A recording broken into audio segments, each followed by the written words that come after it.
des exercices de physique. Passons directement au 8.1. Une voiture de masse MV égale 950 kg est soumise à une force de traction constante de 3000 N. La résultante des forces de frottement, qui est supposée constante, vaut 1200 N. Et elle se trouve sur une route horizontale. Premièrement, quelle est l'accélération de la voiture? Bien, pour cela, on va devoir appliquer le second principe de Newton, c'est-à-dire Newton 2. Et ce Newton 2 nous dit que la somme des forces exercées sur le corps en vectoriel est égale à la masse de ce corps fois son accélération. Représentons la situation par un petit dessin. Voici ma voiture, de masse 950 kg, s'exerce sur elle son poids qui est contrebalancé par la force normale, perpendiculaire à la route. Il y a également une force motrice qu'on va définir vers la droite et une force de frottement vers la gauche. Et voici les forces qui s'exercent sur ce corps. Notons que, au lieu de représenter ce corps par une petite case, on aurait pu également faire un point tout simplement sur lequel toutes les forces s'exercent, puisque finalement on suit cet a priori du poids matériel. Et dans la suite des choses, c'est comme ça que je vais réaliser mes dessins. Lorsqu'on a toutes ces forces qui sont exercées sur le corps, eh bien on va les réinjecter dans notre équilibre dynamique de Newton. Et notre équilibre, du coup, c'est donc Fn plus Fm plus Fp plus Ff est égal à Ma, le tout avec des flèches. Pourquoi est-ce qu'on peut utiliser des flèches et qu'on doit utiliser des flèches? Parce que chaque vecteur avec une flèche renferme à la fois la norme de ce vecteur, mais aussi sa direction et son sens. Ce vecteur-ci, Ff, est un vecteur qui va vers la gauche, alors que Fm, ici, est bien un vecteur qui va vers la droite. Si on enlève les flèches, on ne parle que de normes et cette équation n'est pas vérifiée. Maintenant qu'on a réalisé l'équilibre dynamique, nous devons projeter ces forces dans un système d'axes que nous allons déterminer. Comme toujours, notre système d'axes est défini par OX qui va dans le sens de la route et OY perpendiculairement à celui-ci. Et donc, on a bien un système d'axes dans lequel notre accélération selon Y sera bien égale à 0, alors que l'accélération selon X sera différente de 0. On a, selon X, les forces qui agissent selon X, c'est-à-dire Fm et Ff, avec leur signe, c'est-à-dire un moins pour Ff puisqu'il va dans le sens opposé à l'axe OX, est égal à m fois la composante selon X de l'accélération, et on fait de même pour l'axe Y. Cependant, ce qu'on a bien compris, c'est que vu que notre voiture ne va pas s'enfoncer dans le sol ou décoller du sol, eh bien notre accélération selon Y est égale à 0. L'équation selon Y nous donne que la force normale est bien égale à la force de poids. Ce qui est ce qu'on pouvait imaginer sans avoir fait de calcul. Donc, cette équation est terminée. Passons à l'équation selon X, qui nous dit donc que l'accélération selon X est égale à Fm moins Ff divisé par la masse de la voiture. Maintenant que nous avons fait ça, nous pouvons résoudre le problème, c'est-à-dire déterminer l'accélération en remplaçant par les données. Notre accélération, selon x, est de 1,89 m par seconde au carré, et donc on peut déterminer le vecteur a, qui est égal à l'accélération selon x et l'accélération selon y, c'est-à-dire 1,89, 0 m par seconde au carré. Point B. Maintenant, on nous demande de savoir, à partir d'une vitesse initiale nulle, après combien de temps a-t-elle atteint une vitesse de 90 km/h, c'est-à-dire 25 m par seconde. Bien. Maintenant qu'on a déterminé la partie qui concerne les forces, nous devons utiliser la partie qui concerne la cinématique, en se rappelant que la définition de l'accélération est égale à delta V sur delta T. Ce qui veut dire que le delta T correspondant est égal à delta V sur 1, c'est-à-dire 13,19 secondes. Finalement, on nous dit que la voiture a débrayé, c'est-à-dire que la force motrice vaut 0, et on nous demande après quelle distance la voiture va s'arrêter. Pour faire cela, nous devons définir un nouvel équilibre dynamique, c'est-à-dire ici, pour lequel en fait Fm vaudra 0. Et donc, je ne suis pas obligé réellement de refaire un dessin, je peux simplement reprendre mes équations selon x et selon y, et poser que la valeur de Fm n'est plus égale à 3000, mais bien égale à 0. Et donc, on aura toujours selon y que Fn est égal à Fp, ça c'est notre équation selon y, et par contre, selon x, on aura que moins Ff, c'est-à-dire 0, la valeur de Fm moins Ff, est égal à la masse fois la nouvelle accélération selon x. Je mets AX'. Et du coup, l'accélération selon x' est égale à moins ff divisé par m, c'est-à-dire moins 1,26 mètres par seconde au carré. Cette accélération est négative et c'est tout à fait normal puisqu'il s'agit d'un freinage en réalité. La vitesse de la voiture va diminuer. Et alors, combien de distance est-ce qu'elle va parcourir? Eh bien, comme je vous ai dit, il s'agit d'un freinage et on a vu dans le chapitre précédent la formule qu'il faut utiliser dans le cas d'un freinage. Et cette formule est, dans le cas d'un freinage d'urgence, delta x est égal à delta t réaction fois V0 plus V0 carré sur 2 fois valeur absolue de 1. Dans ce cas-ci, bien évidemment, le temps de réaction vaut 0. Ce membre-ci tombe, ce qui veut dire qu'on aura juste V0 carré sur 2 fois 1, c'est-à-dire 248 mètres. Et voilà pour ceci. Question 8.2. Un passager de masse 80 kg prend place à l'arrière d'une voiture sans mettre sa ceinture de sécurité. Le chenapan. Et ta ceinture, papa, s'il te plaît. Oh. Et c'est ça votre ambulance? Ah non, mon général, ça c'est un taxi. Dans un tournant, le conducteur perd le contrôle de sa voiture et celle-ci va percuter un mur à une vitesse de 54 km/h. Il s'arrête alors contre le siège devant lui, c'est-à-dire qu'il est sur les sièges passagers en réalité à l'arrière, en 50 millisecondes. Quelle est la vitesse du passager au moment de la collision contre le siège? Justifie en utilisant les lois de Newton. Question 1. Bien, en réalité, le passager qui n'a pas mis sa ceinture de sécurité, au moment du choc de la voiture, il va toujours pas y avoir de force qui s'exerce sur lui. Dans un référentiel inertiel, il va continuer en MRU sa course jusqu'au moment où il va percuter le siège.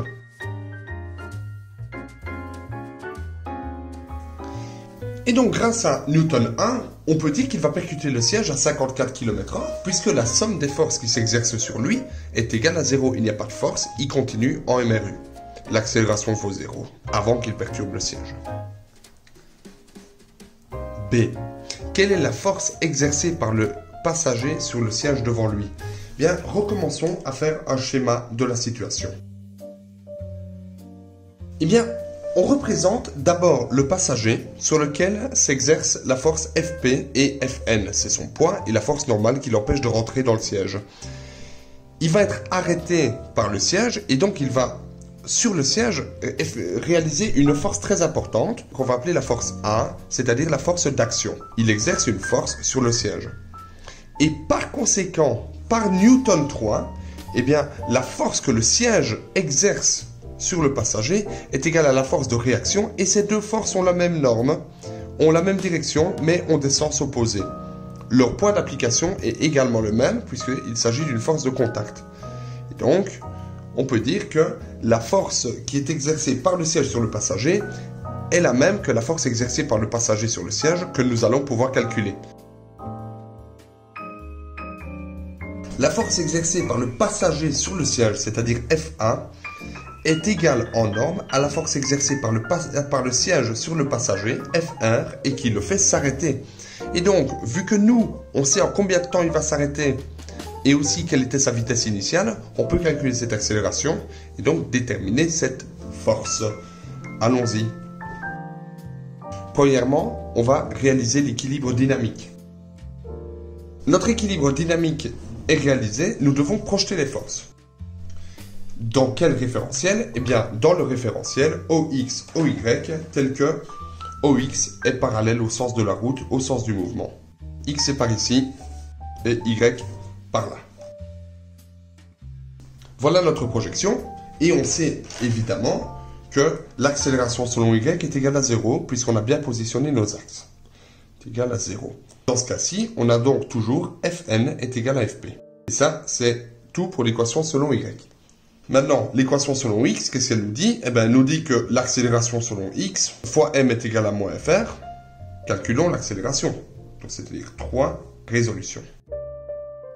On sait par définition que l'accélération vaut la différence de vitesse divisée par le temps. Or, la différence de vitesse est de moins 54 km/h et le temps est égal à 50 millisecondes. Notre accélération est de moins 300 mètres par seconde au carré, ce qui veut dire que notre force sera de 80 fois moins 300. Ce qui veut dire que notre force est égale à 300 fois 80. Et ça, c'est égal à 24 000 newtons. Finalement, quelle est la masse tombant en chute libre sans frottement qui serait soumise à la même force? Si on prend G égale 10, bien, si elle tombe en chute libre sans frottement, la seule force qui s'exerce sur elle, c'est son poids. Et du coup, la question c'est quelle est la masse dont le poids vaut 24 000 newtons, et c'est-à-dire c'est Fp est égal à M' fois G, et si seulement si, M' est égal à Fp sur G, égale 2400 kg. Et voilà pour ceci. Dans la question 8.3, nous nous intéressons à une petite fille et un petit garçon qui sont sur la glace, qui vont glisser. Ils sont tous les deux attachés l'un à l'autre par une corde, et le garçon est lui-même tiré par une force de 200 newtons. Je réalise un schéma de la situation. Donc dans cette partie, on a bien la force de traction qui s'exerce sur le garçon, qui est lui-même reliée à la fille. Les forces qui s'exercent sur le garçon et la fille en particulier, ce sont les forces normales relatives au garçon et son poids, et la force normale et le poids relative à la fille. Premièrement, détermine le module de l'accélération totale du garçon et de la fille. Alors, dans cette première partie du problème, nous allons nous intéresser au système garçon-fille, c'est-à-dire l'ensemble du corps représenté ici. Sa masse est égale à 105 kg, puisque c'est la masse du garçon et de la fille combinée.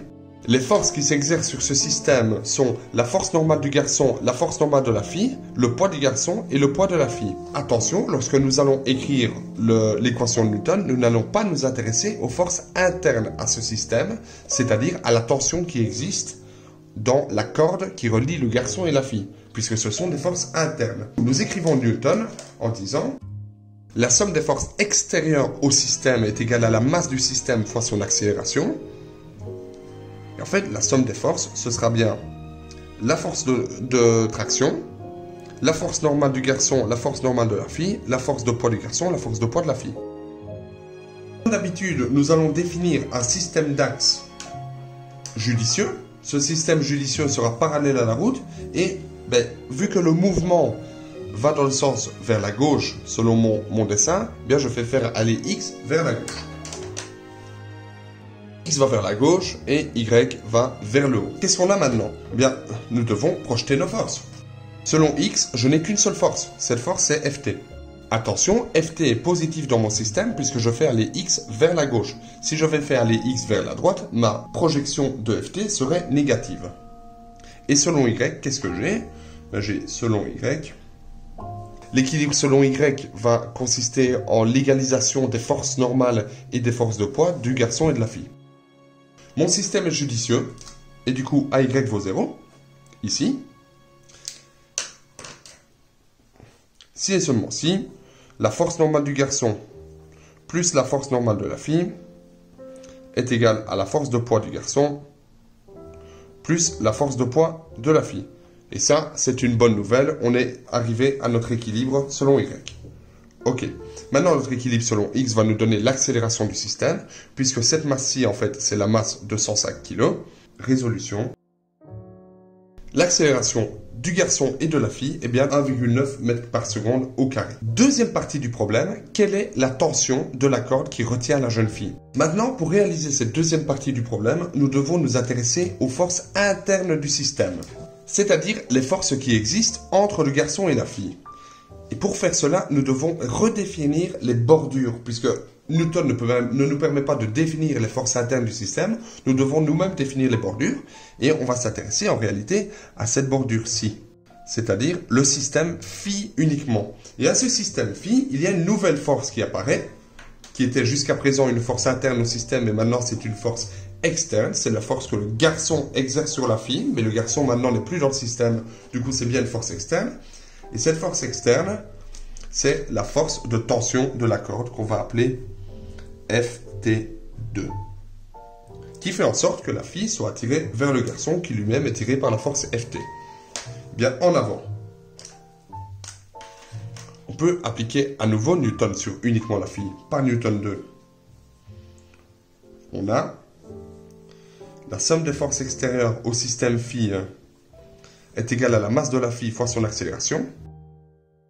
Selon X, on a bien que la force de traction 2 est égale à la masse de la fille fois l'accélération selon X de la fille, et selon Y. Et selon Y, on a bien l'égalisation de la force normale de la fille et du poids de la fille. Revenons un tout petit peu sur l'équation selon Y de notre système complet. On voit que de cette équation-ci, en considérant le système complet, il ne serait impossible de déterminer quelle est la répartition de la force normale du garçon par rapport à la force normale du garçon et de la force de poids de la fille. Il est impossible de le déterminer puisque le système complet ne fait pas de distinction entre la fille et le garçon. Et donc, si on veut déterminer quelle est la force normale du garçon et la force normale de la fille, on aurait dû de toute façon faire ce qu'on a fait, c'est-à-dire séparer le système en deux, fille, ou bien séparer le système en deux, garçon. Donc c'est ce qu'on a ici. Puisque maintenant on sait que la force normale de la fille est égale à la force poids du garçon, on peut réinjecter cette équation là-dedans pour simplifier force normale fille à gauche et à droite et finalement se retrouver avec force normale du garçon est égale à la force de poids du garçon, ce qui est évidemment tout à fait logique. Continuons notre équation selon X, qui nous dit que la force de traction numéro 2 est égale à la masse de la fille, c'est-à-dire 45 kg, fois l'accélération de la fille, qui est égale à l'accélération du système, c'est 1,9. Et donc, la force qui tire la fille est de 85,5 newtons.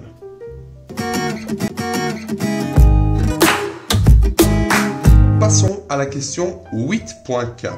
On nous dit, après avoir tondu sa pelouse, un homme rentre sa tondeuse de 40 kg, moteur arrêté. Il marche à une vitesse constante et pousse la tondeuse avec une force de 100 Newton, dirigée parallèlement à la poignée, inclinée de 50 degrés par rapport à l'horizontale.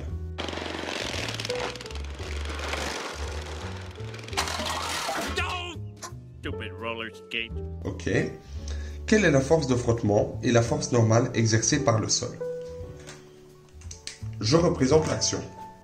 Voici la tondeuse sur laquelle s'exerce premièrement une force de poids, une force normale, ensuite une force de frottement et finalement une force motrice. Nous nous intéressons à connaître la valeur de la force normale et de la force de frottement. Pour cela, nous allons utiliser la loi numéro 2 de Newton.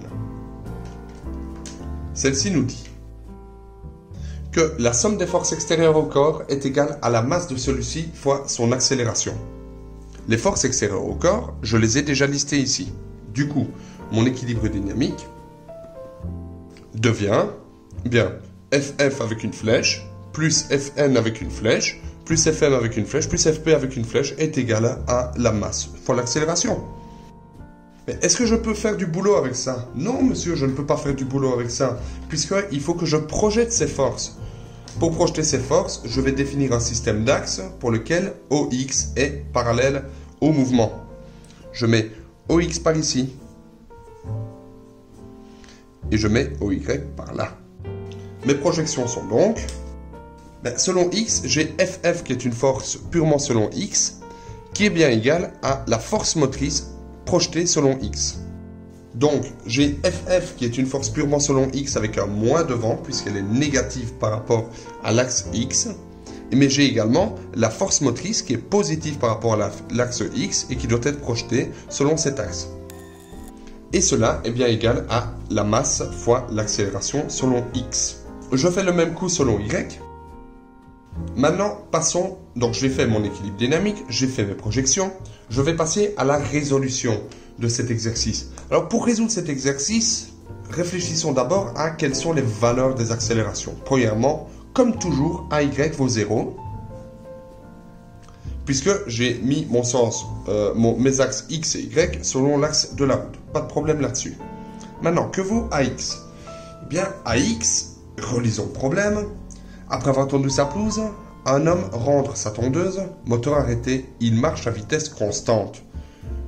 Si l'homme marche à vitesse constante, cela veut dire que l'accélération selon x vaut 0 également. C'est un MRU qu'il est en train de faire. Vaut 0. Et donc, à partir de là, le problème est très facile à résoudre, puisque j'aurai la force de frottement est égale à la force motrice fois le cosinus de 50 degrés. Et ça, c'est égal à 100 newtons fois cos 50 égale 64,27. Et de même, je peux déterminer la force normale. La force normale est égale à la force de poids fois la force motrice fois le sinus de l'angle de projection. Est-ce que cette formule est normale? Réfléchissons 2 secondes. Eh bien oui, puisque l'objet de la force normale est de faire en sorte que la tondeuse ne s'enfonce pas dans le sol, eh bien, non seulement la force normale doit faire en sorte que le poids soit contrecarré et que la tondeuse ne s'enfonce pas dans le sol dû à son poids, mais puisque le monsieur pousse vers le bas avec sa poignée, la force normale doit aussi faire en sorte que cette force motrice qui pousse vers le bas à tout moment soit bien contrecarrée par le sol, et donc la force normale est égale au poids plus à la composante qui pousse vers le bas de notre force motrice. Et cela, c'est bien égal à M tondeuse fois G, on va prendre G égale 10, plus 100 fois sinus de 50 degrés, qui est égal à 476,6 newtons. Nous pouvons donc calculer le coefficient de frottement de ce sol en disant bien que on a bien la force de frottement est égale à mu, le coefficient de frottement cinétique dans ce cas-là, fois la force normale. Si et seulement si mu cinétique, ce que nous cherchons, est égal à FF divisé par Fn, est égal à 0,13. Et attention, le coefficient de frottement n'a pas d'unité. C'est un nombre adimensionnel puisqu'il compare deux forces de même dimension, de même unité. Et voilà pour cet exercice.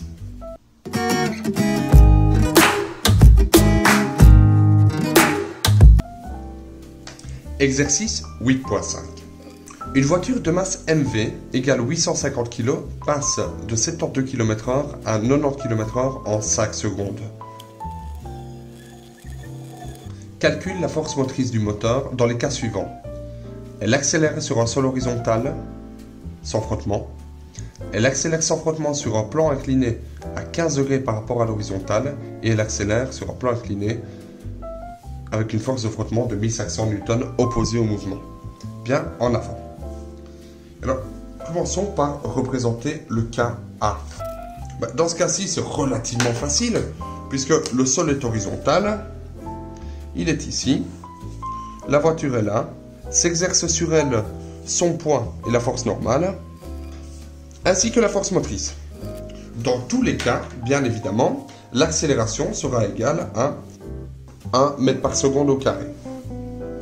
Réalisons l'équilibre dynamique de la situation A. Voilà notre équilibre dynamique. La force normale plus la force motrice plus la force de poids est égale à la masse fois l'accélération. Qu'est-ce qu'on doit faire maintenant? Bien, on doit définir un système d'axes pour pouvoir projeter nos forces dessus. Je m'assure que ce système d'axes soit judicieux, c'est-à-dire je mets l'axe OX parallèle à la route. Voilà mon système d'axes. Et mes forces sont donc, selon X, j'ai juste Fm, et selon Y, j'ai Fn moins Fp. Et voici pour les forces.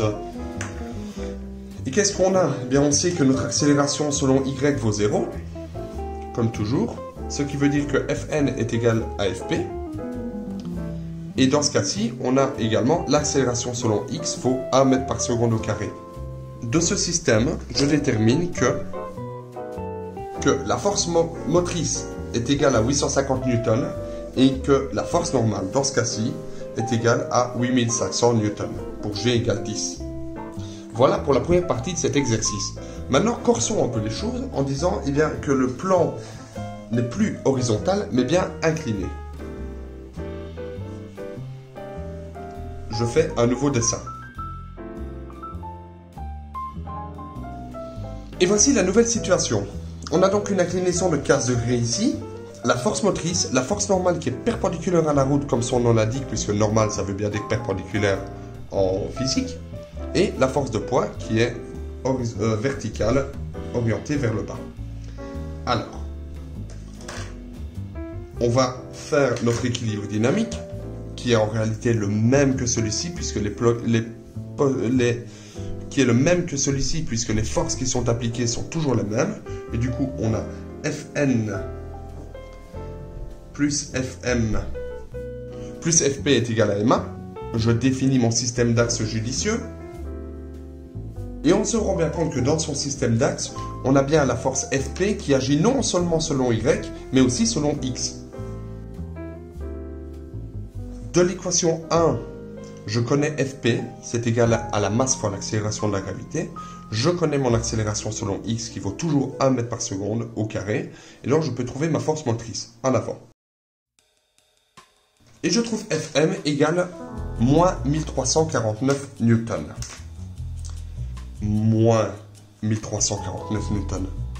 Qu'est-ce que ça veut dire ça, moins?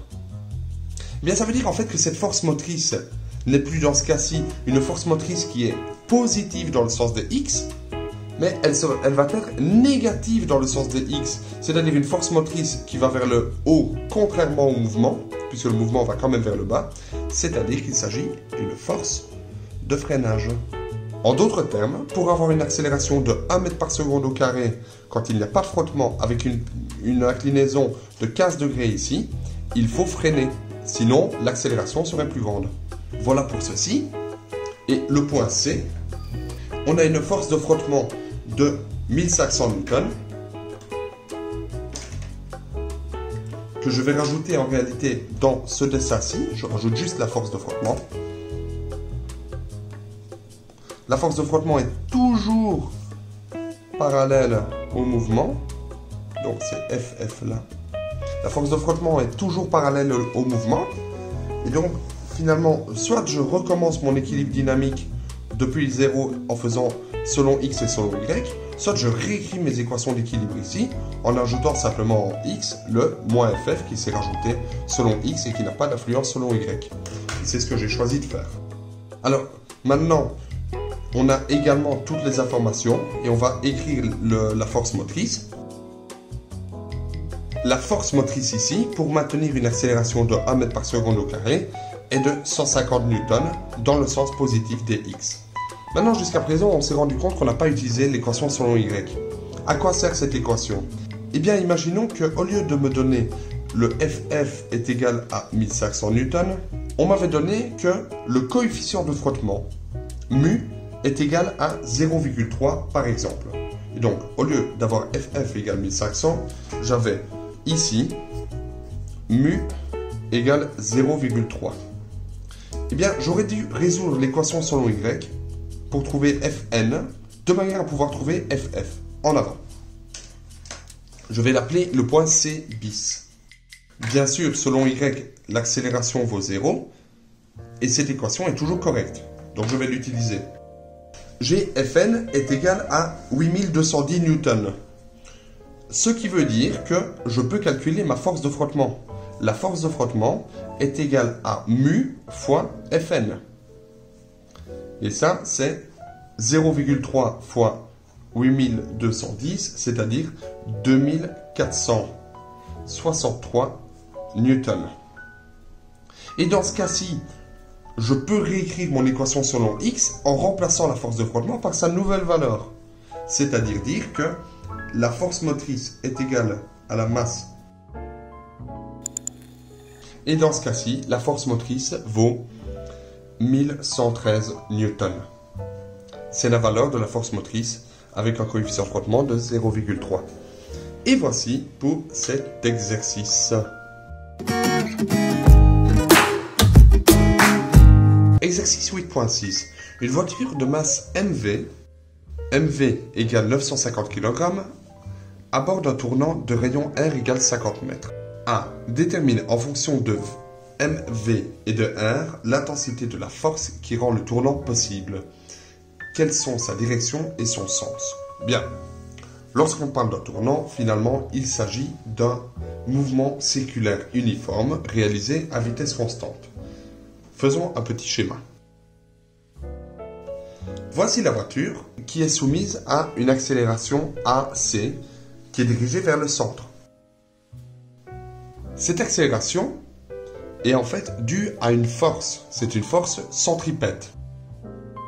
Selon les lois du MCU, l'accélération centripète est donnée par AC est égale à V carré sur R.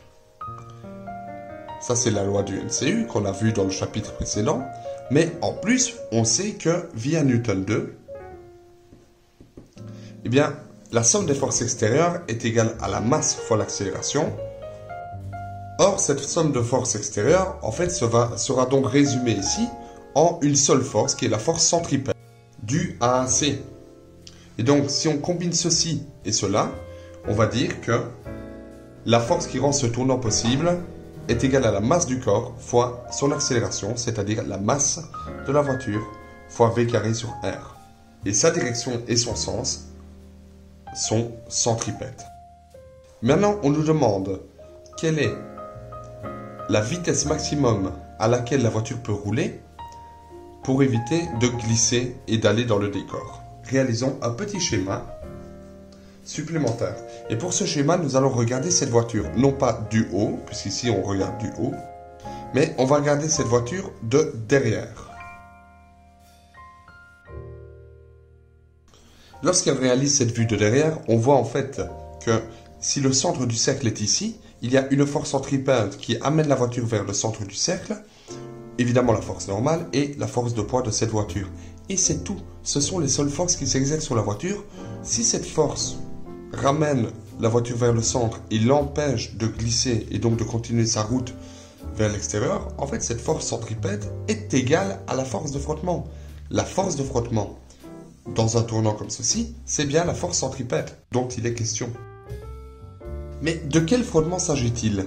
Alors c'est une bonne question à se poser, puisque le frottement sec se passe lorsque il n'y a pas de glissement. Avant que le corps ne puisse commencer à glisser, eh bien c'est le frottement sec qui prend place. Alors que lorsque le corps glisse, eh bien ce sera bien le frottement cinétique. Mais dans ce cas-ci, une voiture qui ne glisse pas et qui tourne en roulant autour d'un cercle comme ceci, eh bien en fait, la force de frottement va l'empêcher justement de glisser vers la droite. Et donc finalement, bien qu'il bouge autour de son cercle, selon le plan et la vue de derrière qu'on a, en fait, il ne glisse pas et c'est bien le frottement sec, le frottement statique qu'il va falloir prendre en compte. Il s'agit donc bien d'un frottement statique puisque la voiture roule sans glisser. Et donc le mu à considérer, c'est égal au mu S qui vaut 0,7. Et dans ce cas-là, ce qu'on peut dire, c'est que la force centripète dont il est question ici sera égale à mv carré sur R, sera égale également à mu S fois la force normale dans le cas où notre voiture ne glisse pas. Par la composante Y de l'équilibre ici, on voit également que Fn est égal à Fp. Finalement, on peut réinjecter tout dans cette équation en disant que et donc la vitesse maximum est égale à la racine de mu s fois g fois r est égale à 67,34 mètres par seconde. Il est très intéressant de se rendre compte que cette vitesse n'est pas dépendante de la masse de la voiture en réalité, puisque cette masse ne doit pas influencer sur la vitesse maximum. Que l'on soit sur une trottinette ou sur une voiture avec un même coefficient de frottement, eh bien, la vitesse maximum à laquelle on peut arriver sera la même. Et voici pour cette série d'exercices.